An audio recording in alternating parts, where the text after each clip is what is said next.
how many dividend stocks should you hold? Well, let's find out. Hi guys, Yupilo here, and I got this question. Ilan ba yung dividend stocks yung kailangan mong i-hold? Like, how many ba yung ideal para you have a strong dividend portfolio? Well, quick answer is, there's no ideal number of stocks na kailangan mong i-hold.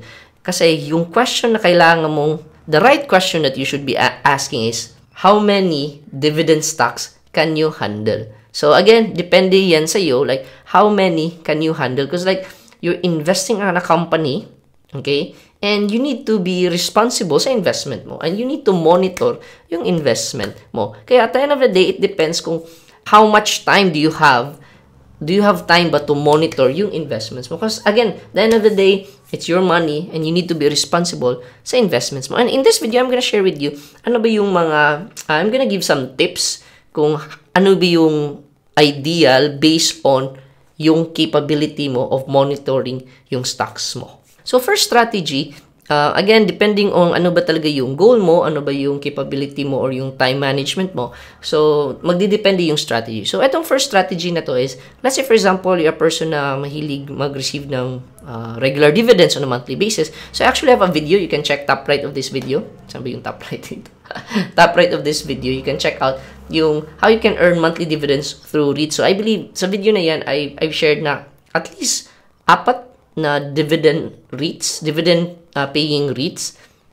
Ayun, pwede ka nang makapag-receive ng monthly dividends. So by just owning 4 REITs, ayun, pwede ka nang mag-receive ng monthly dividends. So again, that if yan yung goal mo sa dividend portfolio mo. However, if you want a solid dividend portfolio, yung winning dividend portfolio, yung hindi basta-basta ma-affected ng like pandemic or like mga economic crisis, or at least naka-diversified ka, then I highly suggest na diversified yung portfolio mo. So second strategy is that you need to have a dividend stock for each industry or for each sector. So based dito, mayroong mga different sectors. So let me just pull it out.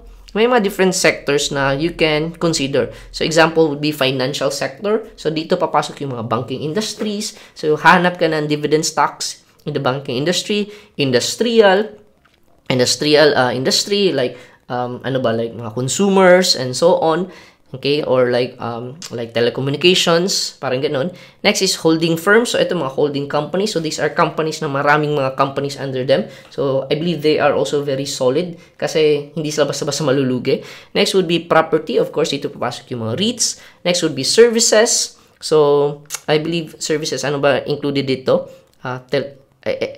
I think nasa telecommunications yung services.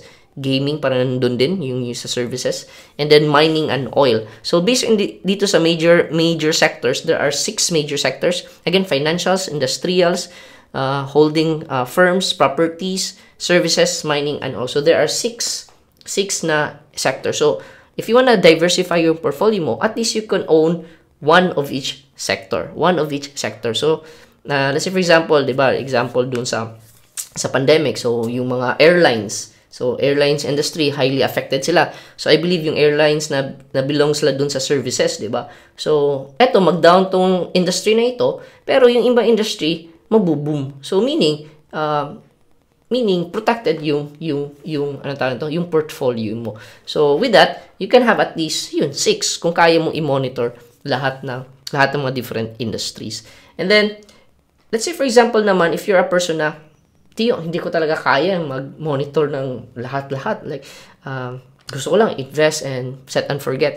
Well, you can consider going to mga funds. Like, pooled funds. Example will be the ALFM Multi-Asset Income Fund. You can get access to this via G-Invest, Gcash G-Invest. So, I believe may video ako niyan. So, I'll just put a link, top right of this video. Again, saan yung top right dito? You can check out yung Global Multi-Income Asset Fund. So, basically, it's a fund kung saan naka-diversified na siya and at the same time, kikita ka pa rin ng regular dividends on a monthly basis. So again, yung strategy will depend on yung goal mo and then at the same time, yung level of yung goal mo and then yung level of or yung time na ma-monitor mo yung number of stocks. So, but a ballpark number, I believe having 5 stocks 5 dividend stocks already enough? Ako personally, I have like 10. I already have 10. But I also know people na they have like 20 dividend stocks sa portfolio nila kasi like they want to be highly diversified talaga. But then again, there's no ideal number. It depends kung ano ba yung kaya mo in handling, ano ba yung kaya mo to handle na number of dividend stocks. So yeah, that is it. There's no ideal number kung ilan ba yung dividend stocks that you should hold.